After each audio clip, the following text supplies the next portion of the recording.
ఇండస్ట్రీలో మరో విషాదం చోటు చేసుకుంది. యూట్యూబర్, తెలుగు ఫోక్ సింగర్ అయిన గడ్డం రాజు మరణం తెలుగు యూట్యూబ్ సంగీత ప్రపంచాన్ని దిగ్భ్రాంతికి గురిచేసింది.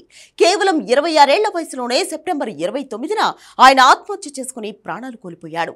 ఈ యువ గాయకుడి అకాల మరణానికి కుటుంబ కలహాలు, భార్యతో మనస్పర్ధలు, ఆర్థిక ఇబ్బందులు ప్రధాన కారణాలుగా తెలుస్తున్నాయి. తెలంగాణ జానపద పాటలకు తనదైన శైలిలో ప్రాణం పోసిన రాజు తన పాటలతో ఎంతో మంది ప్రేక్షకులను అలరించాడు. చిన్న వయసులోనే అద్భుతమైన గాత్రంతో గుర్తింపు తెచ్చుకున్న ఆయన జీవితం ఇలా అర్ధాంతరంగా ముగియడం అందరినీ కలిచివేసింది.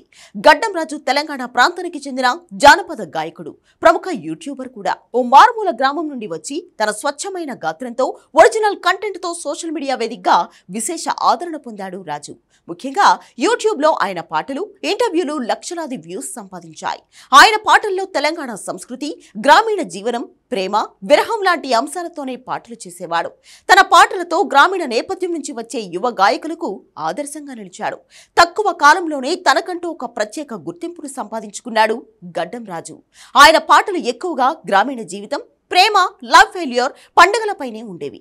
2024లో ఇంద్రజిత్ సంగీత దర్శకత్వంలో విడుదలైన అరుణ ఓ అందాల అమనే పాటలో నటించి ఫోక్ ఎలిమెంట్స్ తో కూడిన లవ్ స్టోరీలో మెయిన్ లీడ్ గా మంచి గుర్తింపు సంపాదించుకున్నాడు. యూట్యూబ్ ఛానల్లో ఆయన పాటలు, వీడియోలు ఇప్పటికీ లక్షల మంది చూస్తున్నారు.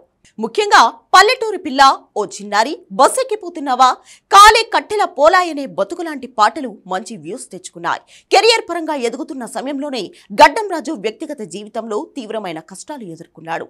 ఆత్మహత్యకు ముందు ఆయన భార్యతో మనస్పర్ధలు, కుటుంబంలో గొడవల కారణంగా మానసికంగా కుంగిపోయినట్లు వీడియో కూడా చేసినట్లు తెలుస్తోంది. ఈ తీవ్ర మానసిక ఒత్తిడి తట్టుకోలేక 26 ఏళ్ల చిన్న వయసులోనే జీవితాన్ని ముగించుకోవాలని నిర్ణయించుకోవడం అత్యంత విషాదకరం. గడ్డం రాజు మరణం కళాకారుల జీవితాల్లోని కష్టాలను, ఆర్థిక, వ్యక్తిగత సమస్యల కారణంగా వాళ్ళు ఎదుర్కొనే మానసిక ఒత్తిడిని మరోసారి కళ్లకు కట్టింది. రాజు లేడనే నిజాన్ని ఆయన స్నేహితులు ఇప్పటికీ తట్టుకోలేకపోతున్నారు.